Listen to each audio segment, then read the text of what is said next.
Brief introduction, Khuzama. Thank you very much for this. So welcome everyone today to the latest in our Centre for International Education seminar series. I'm delighted to welcome Khuzama Khan, who is in Calgary in Canada. This is a very early start for Khuzama. Khuzama I met at the BASE conference held at Sussex in September, where she did a really interesting presentation, and that led me to invite her to do this presentation here to you on her work in support of girls' education across India, Pakistan, and Kenya, because it sounded fascinating, and in particular, the ways it was culturally sensitive to the differences across these very different contexts. So I'm really looking forward to this presentation. We have 1 hour today for our presentation, so it'd be approximately 50% of presentation by Khuzama. Then we'll do our normal buzz, where you talk to people beside you and generate questions, and then we'll come back to you, Khuzama, for a discussion with you. Okay, so delighted to welcome you. Welcome to those also online. Please feel free to put your questions in the chat and we'll collect them in the room. So welcome everyone, and over to you, Khuzama. Thank you. Thank you, Barbara. Thank you for the introduction. And yeah, I just want to thank everyone who's joining on campus and online to this session. I will just dive right in. At Girl Rising, we are a bunch of storytellers.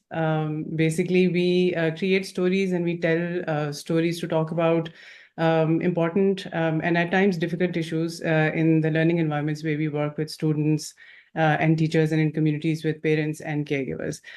So that's exactly what I'm going to do today. I'm going to tell you a story, or I'm going to take you through the journey of how Girl Rising decided to systematically evaluate our educational programs to make them more culturally sensitive and appropriate for the stakeholders we were working with. And this story is based in 3 countries, India, Pakistan, and Kenya. So my presentation today has 4 parts. First, I'll introduce Girl Rising and what I mean when I say educational program. And then I'll walk you through the process of developing a monitoring, evaluation, and learning framework, which I'll refer to as the MEL framework during this presentation. So this framework allowed us to conduct formative evaluations of our programs over a period of time. And then I'll walk you through some of the key learnings that came up as a result of these formative evaluations and how those learnings then it took us to the 4th part of this presentation, which is course correction, and how we were at a point where we could critically reflect on our education programs and design a better program model, informed by all these learnings. So first up, a bit about Girl Rising. Some of you might have heard or seen the film Girl Rising. So Girl Rising was launched back in 2013 as a motion picture. A group of journalists came together to make a documentary film on the importance of educating girls in efforts to alleviate poverty. So the film is about stories of 9 girls from 9 different countries who used education as a tool to overcome their difficult circumstances. And in these stories, there are themes on child labor, girls who are living in the aftermath of a natural disaster, homelessness, poverty. So the film got picked up by different stakeholders in different sectors, including the education sector. A lot of teachers, students, and professionals in the education sector started using parts of this film or the film in its entirety to talk about these issues in their classroom and learning settings. So fast forward to 2017, we registered as a nonprofit organization in the US. So it's a US-based nonprofit, and we have our educational programs being implemented in different parts of the world. When I say educational program, I mean these 4 things that you are seeing on the screen. themes around gender equality, social emotional learning, climate change education, and storytelling for change constitute our educational program. We build our program strategy and our program content based on these themes. As we go from country to country, the content may vary because of the priorities in that country or the profile of the stakeholders we are working with. But more or less, this is the overall ambit of our work. We don't have country offices; we have country teams. And it's a very remote organization. So our country teams work with local partner organizations in each of the countries where we work, and then our main stakeholders. Are educators, adolescent girls and boys between the ages of 11 and 18, and their parents. So throughout this presentation, whenever I say educational program, I basically mean these themes and the stakeholders that you're seeing on the screen.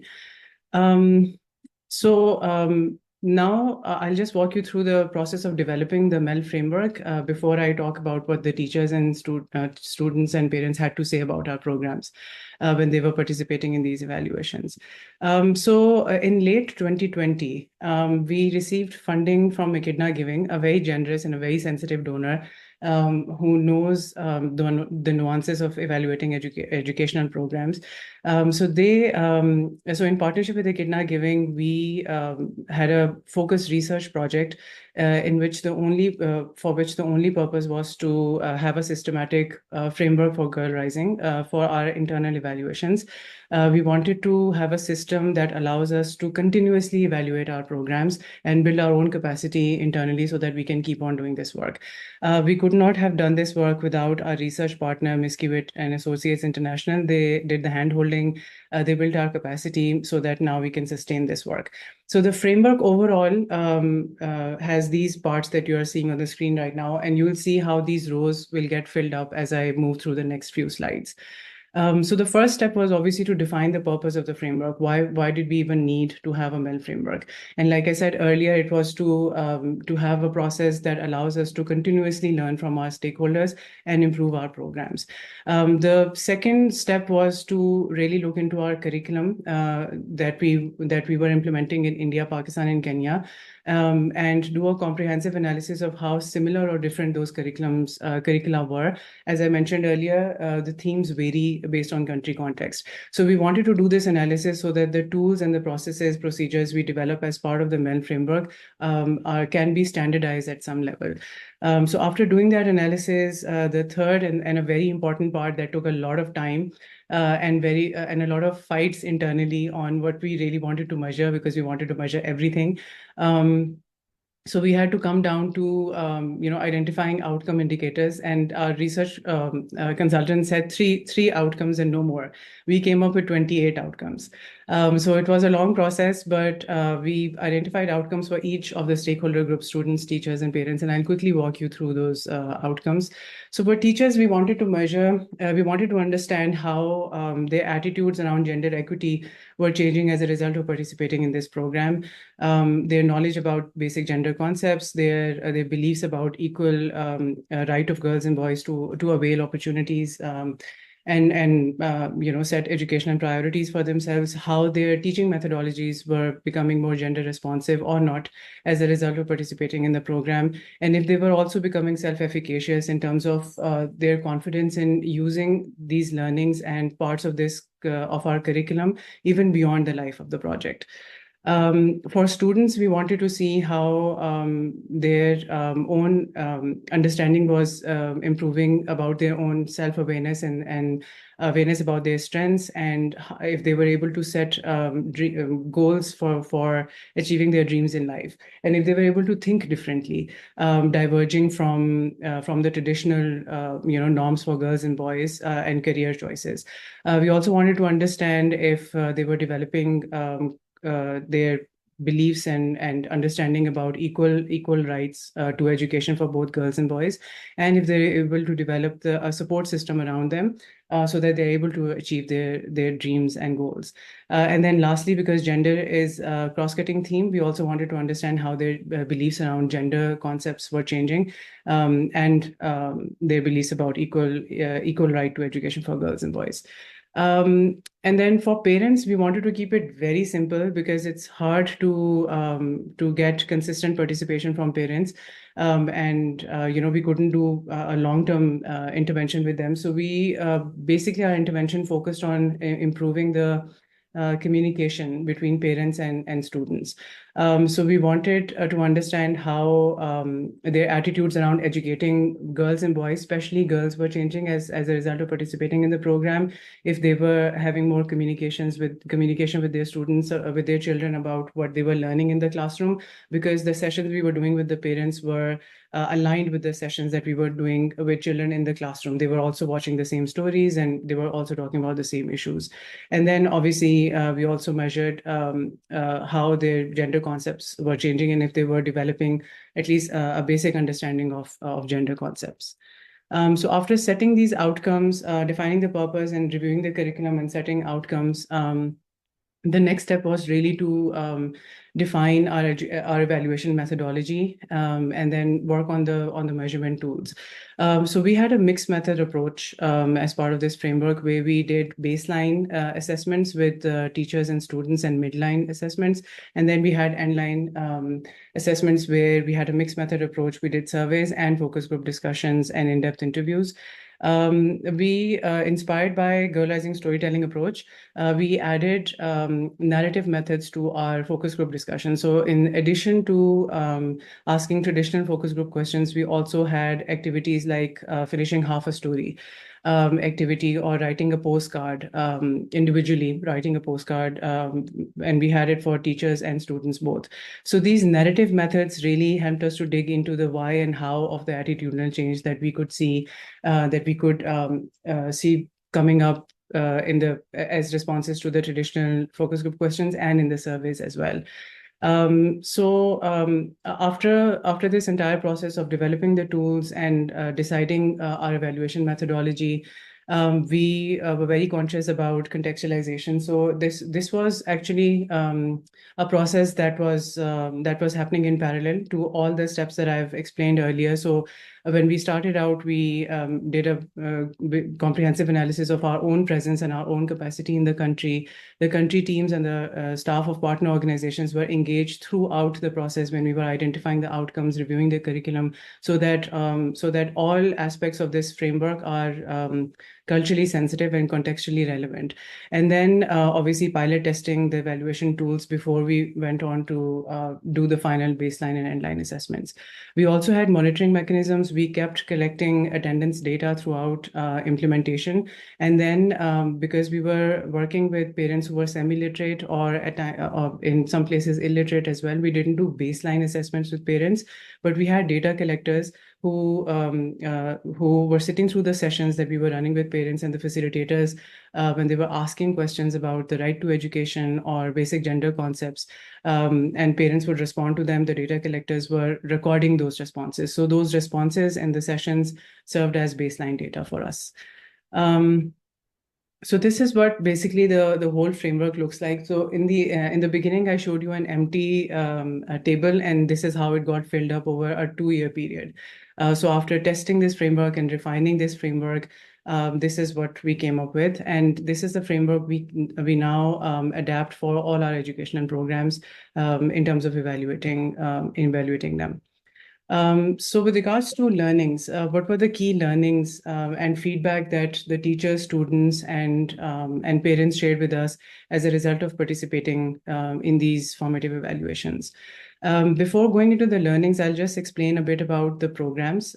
So one program that we evaluated was the gender sensitization and social emotional learning program, which was implemented in India, Pakistan, and Kenya.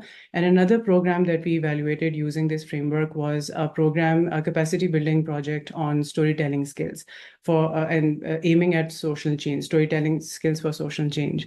We developed this program because at Girl Rising, we would often ask ourselves a question, if students and teachers who are participating in the program are also becoming better storytellers at the end of the day.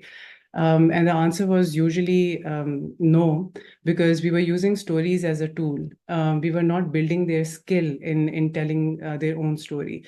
And so this project came about with that thinking in mind, to specifically focus on skill building. So we have it's a 10-part module. We have sessions where we talk about different kinds of storytelling and different mediums that can be used, from digital to writing to audio. And then we teach children the basic anatomy of a story, like what is the structure of a story, and then they have a project that they work on throughout the 10-week period, and then present it at the end of the project. It could be personal, or it could be a project on a social change issue. As we always do, we for both these projects we had local partners who were implementing this program with us. And in terms of educational settings for both these programs, we were running with some partners. We were running the program in government schools, and with others in non-formal schools, or in urban slums in community-based school settings. In terms of the difference in curriculum, in India and Kenya, it was a 24-week curriculum that would take 6 to 8 months to complete. In Pakistan, it was a 12 to 16-week curriculum that would take like 3 to 4 months to complete. And then the storytelling module had 10 sessions. Evaluation methodology for the gender sensitization project was a mixed method approach. And for storytelling project, we only did end-line assessments at the end of the project, and it was qualitative. So interviews and focus group discussions with teachers and students.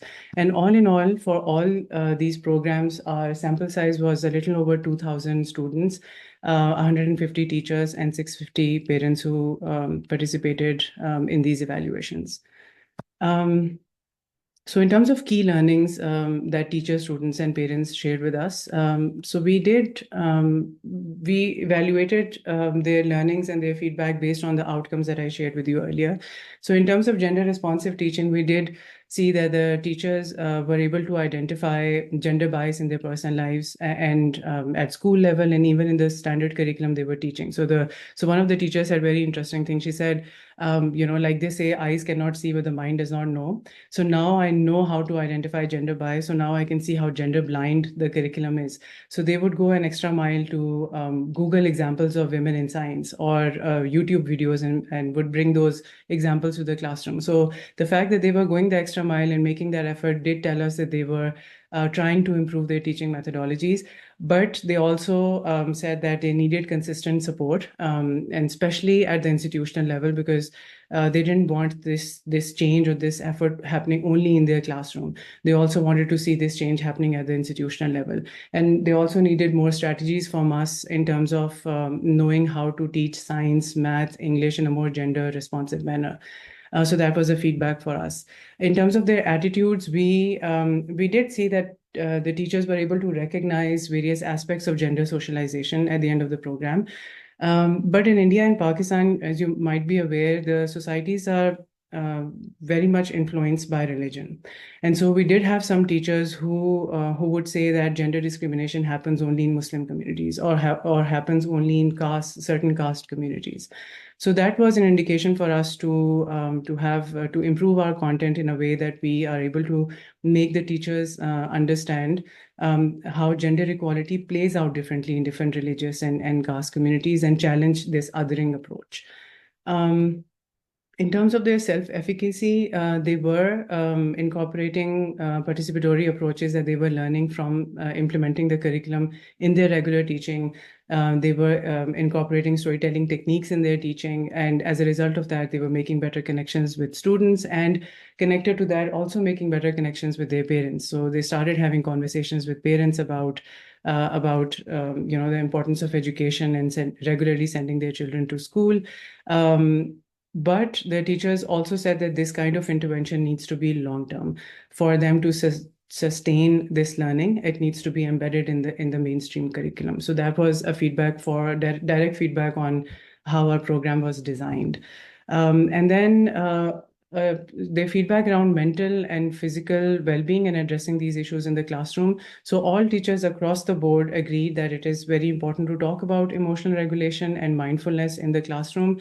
For example, in Pakistan, for our 16-week session, at the end of every session, we train teachers to do a mindfulness activity with students for the last 5 to 7 minutes. So the idea was to do it 16 times in 3 months. so that it becomes their habit. And we did see that students and teachers really enjoyed that process.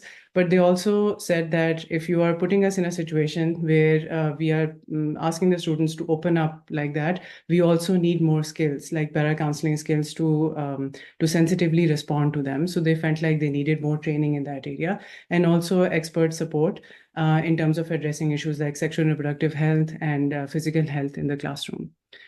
In terms of students, again, we measured their responses in alignment with the outcomes that I shared earlier. So the students found the stories that are part of our curriculum very inspiring, relevant, and relatable. But the boys felt left out because in our stories, the protagonists are usually girls. So the boys demanded stories where the boys are either the protagonist or they are shown in a supportive role. Helping the girl to achieve her educational outcomes. So that's a feedback for our storytelling, basically. And then we also saw that the students, both girls and boys, were able to set goals for themselves diverging from the traditional gender norms, like nurses and teachers for girls and doctors and engineers for boys. So they were able to think differently. But boys in Pakistan, especially at the end line, felt less confident that they would be able to achieve their dreams, or less confident about the pathways to achieving their dreams, and that was because they were not very confident that their dreams will be accepted by the family members. So that really indicated to us that we need to deepen our approach with the parents, the communication gap that I mentioned earlier. So we need to have a longer term approach with the parents so that they are able to understand these nuances in a better way and give more confidence to their children. In terms of attitudes around gender equity, students were able to share examples of unfair treatment of girls, because we do that a lot in the curriculum. But very interestingly, the students said that there were not enough examples of cases where girls and boys are treated equally in their context. So they said they needed more positive examples so that they had role models to look up to, or a direction to follow, and that also indicated to us that there is an opportunity for us to improve our content and help them reimagine the meanings of masculinity and femininity as well. So these are the things that we'll be incorporating in our curriculum. So this was really good feedback. And then in addition to that, we also saw that girls and boys at the end of the program were completely in line with the fact that, yes, educating girls and boys is equally important. But boys in Kenya and Pakistan especially said that it's important for girls to get an education so that they can cook well, or so they can be good housekeepers or good support to their husbands and fathers. Not all boys, but some of the boys. And so that indicated to us that in our curriculum, we need to have deeper conversations about the right to access, the girls' right to access, opportunities, and the right to choose for themselves. And in terms of storytelling skills, the module was a hit with teachers and students alike. Everybody loved talking about, different forms of storytelling and exploring their own how do I say it, preference of what kind of stories they want to tell. The students also said that it has become a way of thinking. So they said even when we have to persuade our parents on something, we use the structure of the anatomy of a story and the structure of a story in our head, which can get us into trouble, but that's another story. But they were really good examples that the students shared at the end of the program. But again, they also suggested that the programming needs to be long term, because by the time they learned the skill set and they were confident that now they can tell stories, the project ended. And so at that time, they needed more support to master that skill set. So that's a big feedback for us. In terms of parents, I'll just quickly go through this slide because a lot of this also reflects on the next slide. So parents generally who participated in our program, they agreed that yes, educating girls and boys is important, and they were understanding the long-term benefits of educating girls, and we were having those discussions in the sessions. But with parents, the discussions also ended on things like financial difficulties, and what do we do when there is a financial difficulty in the family, or what do we do if the high school is so far away and there is safety issues, so we can't send our girls to school. And so in order to tackle these issues, obviously there were discussions in the session, but in order to tackle these issues, we have to look into our programmatic approach in a deeper manner. Because a lot of the times parents need support in this area. So how do we create a support system around parents so that they are able to overcome these difficult circumstances? So that was the main feedback that came from parents. And all of this feedback from these different stakeholders then got summed up in 4 high-level recommendations for us. So we spent some time analyzing all of these learnings and feedback from stakeholders, and came up with these recommendations. So the first one, like I said earlier, was long-term programming. Everybody, teachers, students, parents, all of them said that 6 to 8 months is not enough. We need long-term programming, and maybe making this content part of the mainstream curriculum for us to sustain the learnings, and also for the program to drive systemic change over a period of time. The second high-level recommendation for our program was to create inclusive learning environments.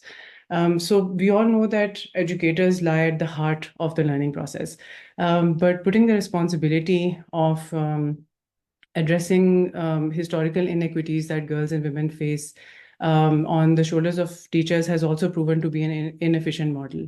So the feedback of teachers was really around meaningfully engaging different actors in a learning environment, especially in a school coordinators, administrators, principals, in a training program, just like we engage teachers in a training program. So as part of the program, we are also talking to them about what does a gender-sensitive school look like, and their self-awareness and prejudice and tolerance and gender discrimination, so that all stakeholders in a school environment become part of the learning process, and make an effort to help the girls and boys in classrooms achieve their educational outcomes.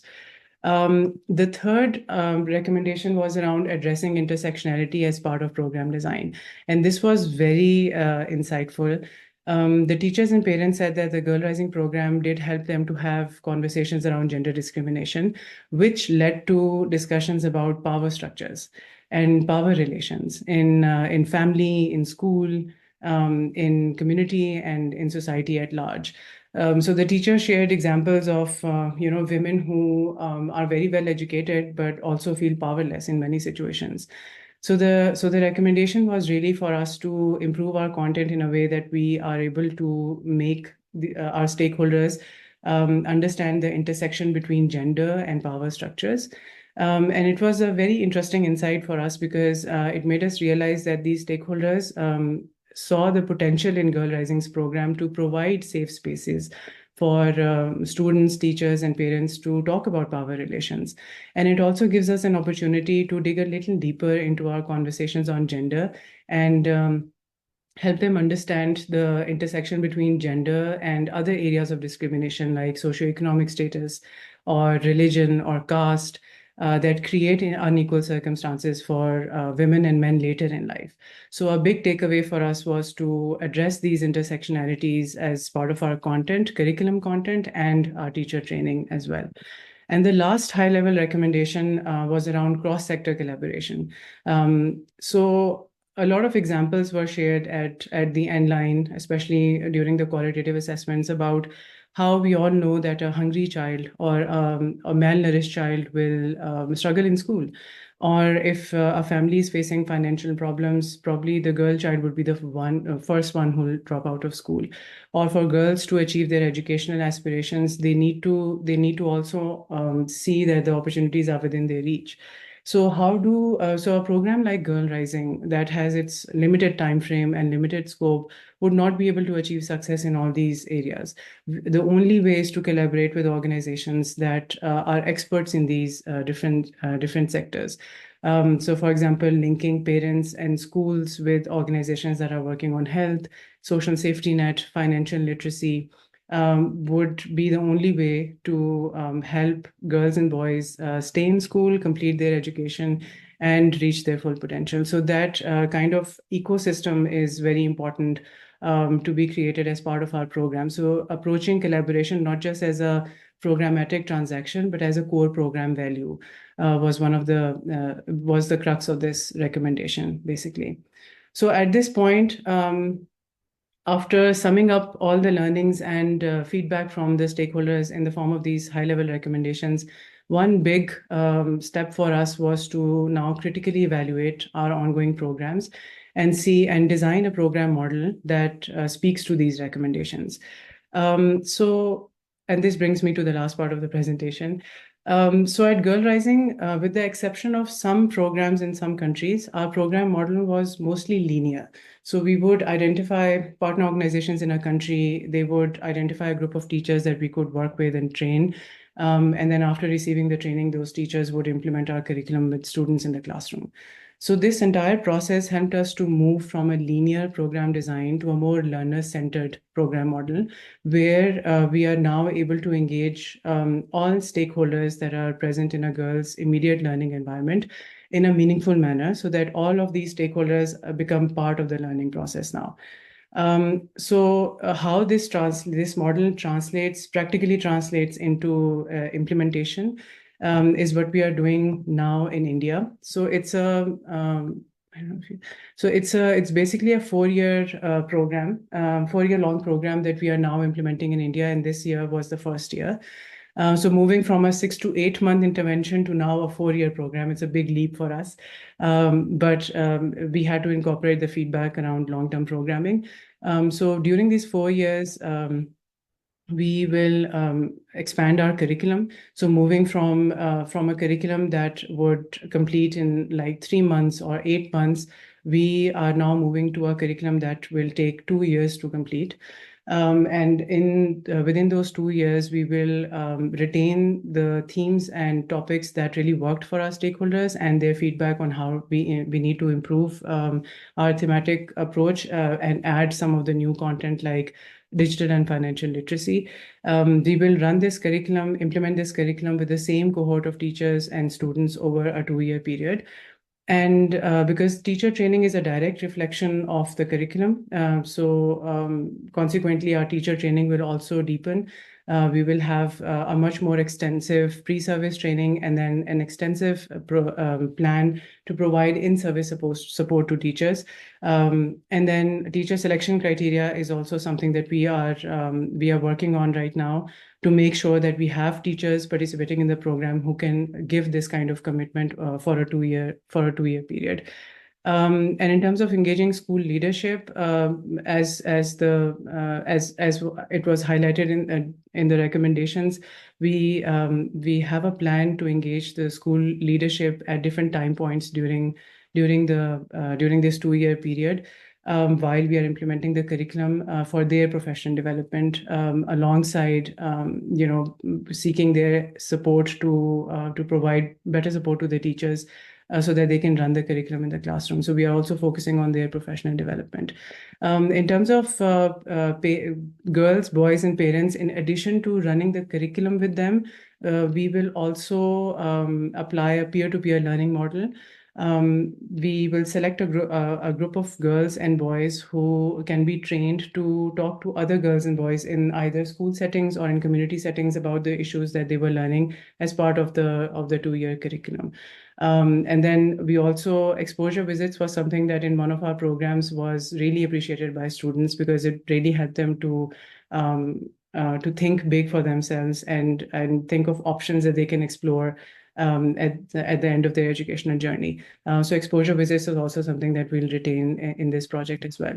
And in terms of the larger community, for this specific project, we are making a conscious effort to work with the local government. So we already have built a partnership with the district education department, and right now we are in conversations with the state education department, and we will be implementing this program in government schools. We are also doing a mapping of organizations that are working in different sectors in the context so that we can collaborate with them right from the beginning. And just like we are doing it with girls and boys, we will also select a group of parents who can be champions of the program and talk to other parents about these issues in the larger community. So we will also evaluate the impact of this program with the help of a longitudinal study.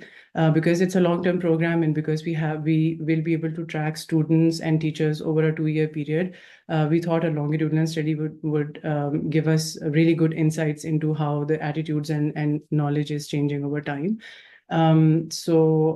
This project will basically conclude in 2027, which seems like really far away, but yeah, not a lot of time. This was the first year of the program, and we were really focusing on content development in this year. So this is basically a program model that has now become a standard at Girl Rising. So all the programs that we are designing now, the new programs that we are designing, are based on this program model, and also our ongoing existing programs. We are also reflecting on those programs to see how we can add these components to those programs as well.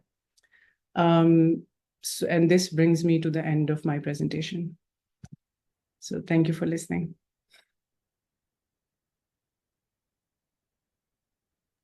And I'm happy to answer any questions if there are any in the chat. Marvelous, Khuzama. Thank you so much. It's very impressive just the extent that you are engaging with the wider community as well as within the school itself, and the extent you're involving all the different stakeholders. And yeah, the ways that you have built learning into your program is very striking and admirable. Let's in the room and have a little 5-minute buzz where we engage with each other and generate questions.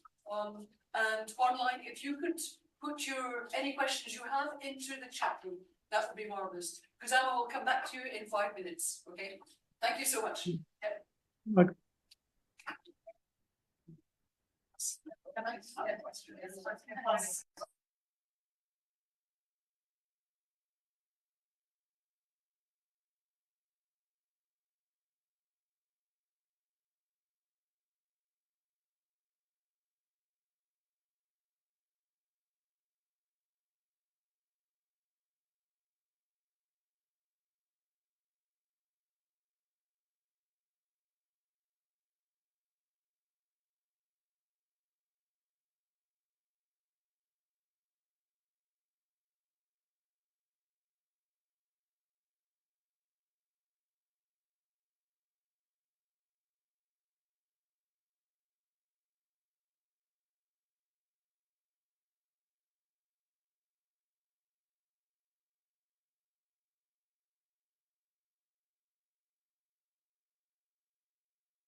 I will ask them just to make their question very.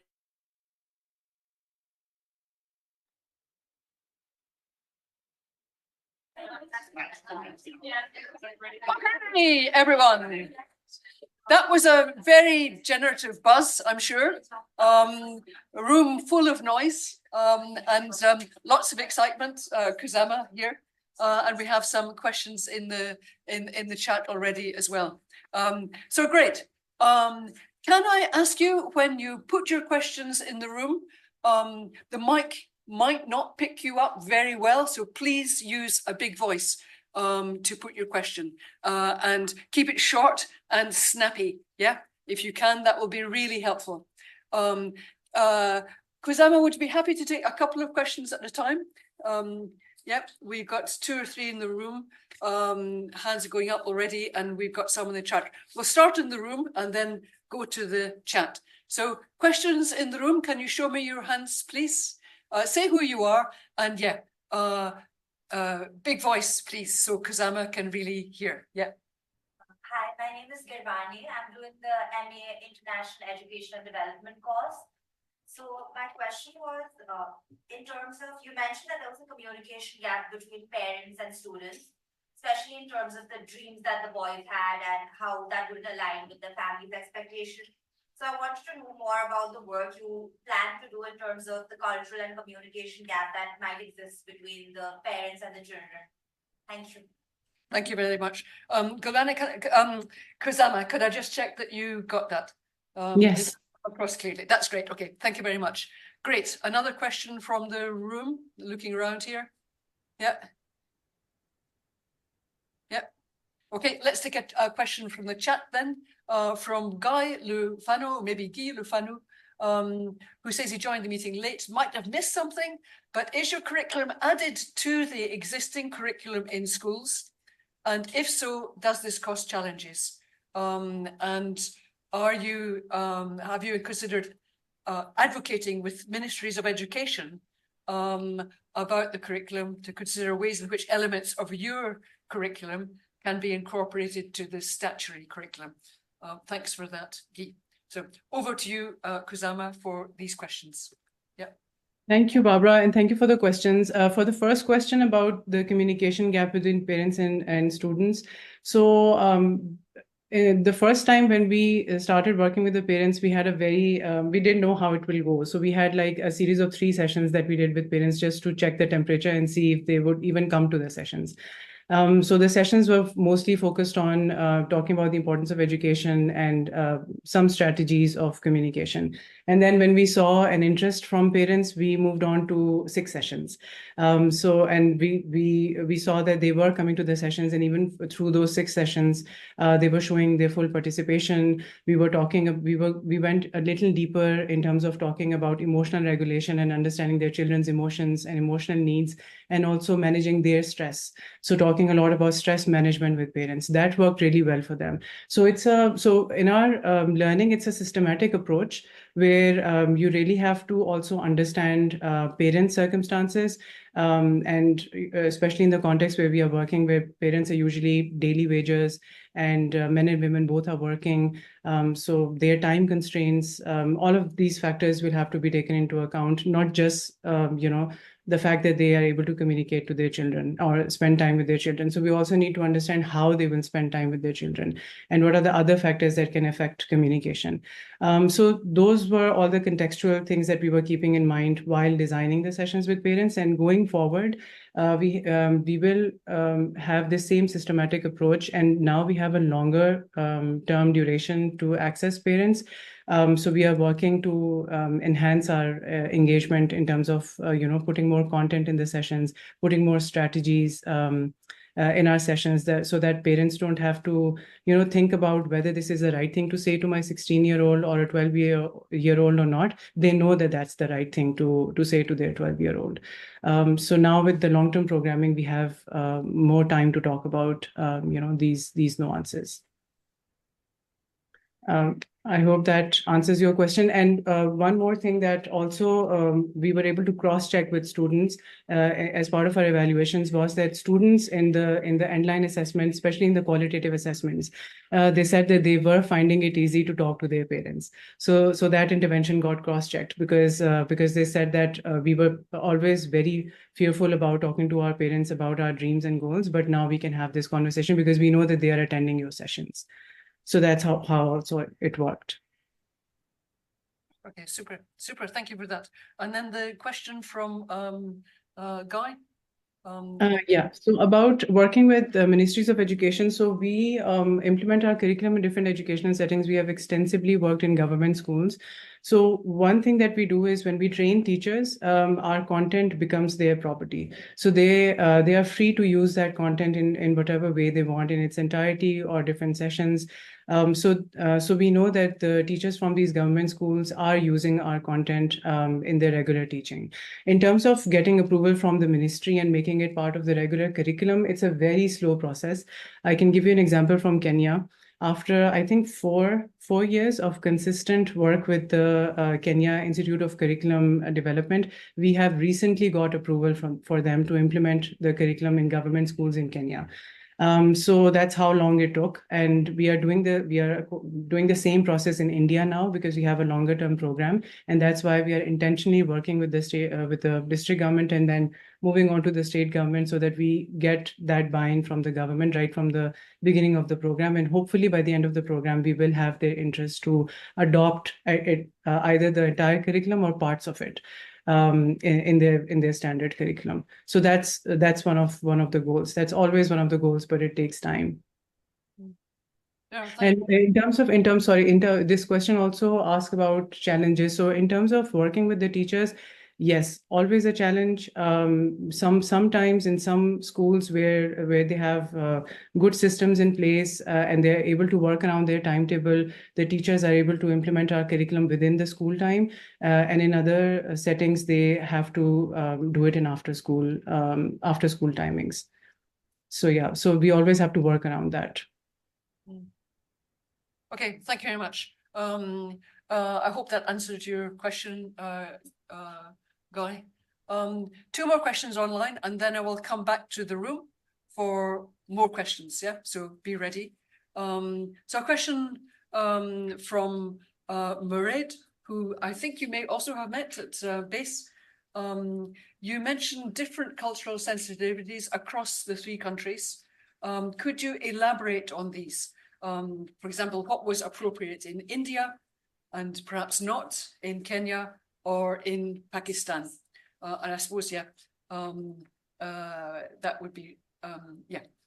And then a second question from Annie Bailey. Welcome, Annie, who is one of our a previous MAID student. Welcome back. Did you find any challenges with using purely narrative or qualitative methods to match against your outcomes and their indicators over the three countries? So two questions there, one on cultural sensitivities across the three countries and the other on the qualitative methodology. Yeah. Yeah, so in terms of cultural sensitivities, and contextualization of our curriculum in Pakistan, for example, we were not able to talk about gender-based violence.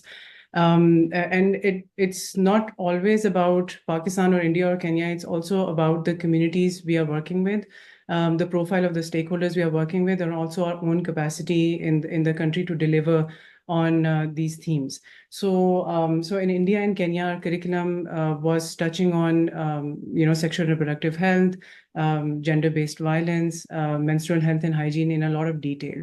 But we didn't do that in Pakistan. The most we could do in Pakistan in the communities where we were working was talking about menstrual health and physical hygiene, but not go into sexual and reproductive health and not go into the details of gender-based violence or issues like early marriage. So that's how our curriculum was different from in Pakistan as compared to India and Kenya.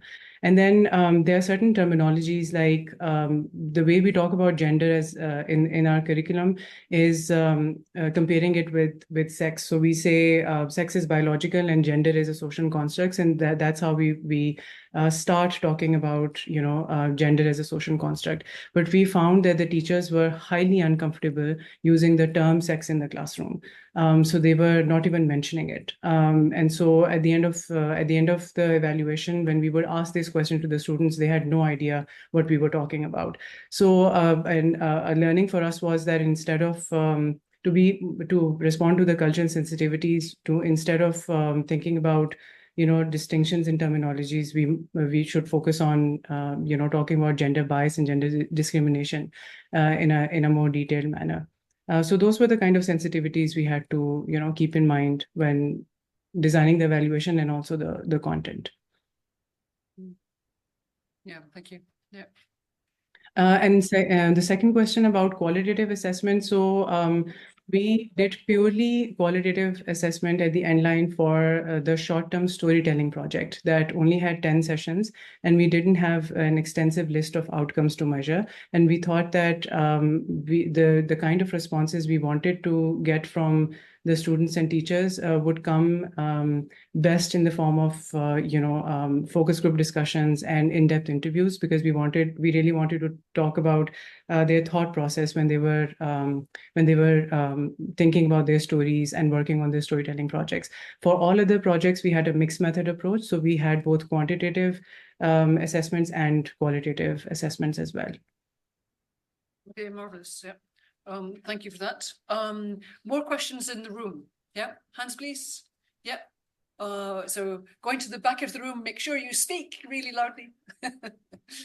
Hi, my name is Gaurav Thapa from MA International Education and Development. I was curious about the process of content creation. You discussed about the social, emotional, and learning aspect, financial literacy, and mental well-being. What was the process of content design? Did you use any local or the available indigenous knowledge? Because there's a lot of knowledge already in the communities. Was that part of the process? Yes, definitely. So should I answer the question? Please go ahead. Yeah. Okay, yes, definitely. I mean, we have the themes that I showed you on the screen. Whenever we work in a country, we always contextualize. We have a global curriculum, and we always contextualize that curriculum. And when I say contextualization, I mean engaging the local teams that are working in those countries, and those local team members have experience in curriculum development and teacher training, so they bring their experience. Then when we have a first draft of the sessions, we run it by the teachers to get their feedback. So a select group of teachers look at our sessions, give their feedback, we incorporate their feedback. And then in places where we have the time in the project cycle, we also pilot test our curriculum to some sessions, not the entire curriculum, but some sessions, to see how they'll be taken by the students and teachers, and then the curriculum is finalized. So all of that goes into the contextualization process, basically. Okay, super. So very much drawing on local knowledge. Thank you, Khuzama. Another question from the back. First, I wanted to say I'm really impressed by how the project came across, and especially kind of the sensitivity and kind of engagement with local communities. I think that's really impressed me. I'm sure other people as well. It made me think, especially because of the kind of responsiveness you got. I was wondering, and I came a little bit late, so I might have missed this, but I was wondering if you could tell us a little about how you found participants, and whether there was any, maybe, I don't know, class or religious or any elements which were specifically prevalent in the groups you chose and you found to work with. So a question about the sampling strategies. Yes. in the different programs for students, for parents, for across the whole group. For the communities. For the communities, yeah. Okay, yeah. Yep, Khuzama? So the question is about how did we determine the sample size? Yeah. Okay, so for the quantitative assessments, all the participants were participating in our assessments at baseline and endline. So we did it with all participants, all students and teachers. And for qualitative, we selected teachers and students. We randomly selected them so that just to make sure that all students from all grades are represented in the endline in the qualitative assessments, and same goes for teachers as well. So there was a random selection for qualitative assessments, and quantitative, everybody participated. Okay, thank you very much for that. Could I just slip in a question myself? Yeah. Relates to Guy's question and Mairead's, your response to Mairead. It is to find that the word sex is unspeakable sounds like a big problem. And in addressing these issues and in trying especially to disrupt a gender binary that collapses gender and sexuality, which the notion of masculinities and femininities does. To what extent would it be possible to take that back to the ministry to say, look, we need to do more in the curriculum to try to expand the vocabularies, expand understandings here? Would that be possible? We'll have to see, Barbara, because I mean the context is changing as well. Like for all these countries, I wouldn't generalize it. Like there are spaces in Pakistan, for example, where we can talk about gender as a non-binary concept, but largely no, it's not possible. Same goes for India and Kenya as well. So there are pockets where it's safe, and then there are spaces where we can't talk about it. So we'll have to see. Like for example, in Kenya, the curriculum that just got approved by KICD, that does not address gender as a non-binary concept. And there was a lot of feedback from the institute that we had to incorporate in our curriculum, so that it also aligns with their priorities, national priorities per se.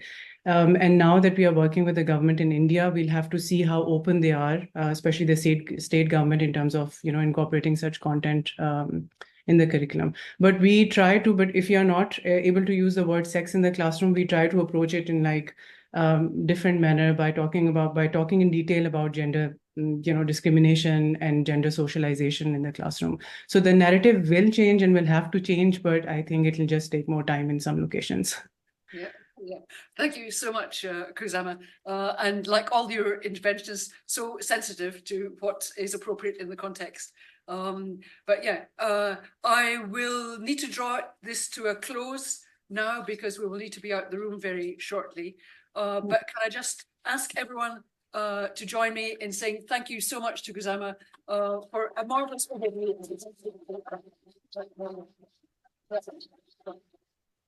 Thank you, Barbara. That was marvelous, Khuzama. Thank you very much. Very comprehensive and a remarkable intervention that contrasts with so many other development rapid fire in and out kinds of programs. So thank you again. Yeah. And thank you for giving us this opportunity to share our work. It was a delight. Yeah. I'll follow up with email and thank you again. Yeah. Okay. Yeah. Bye. Bye.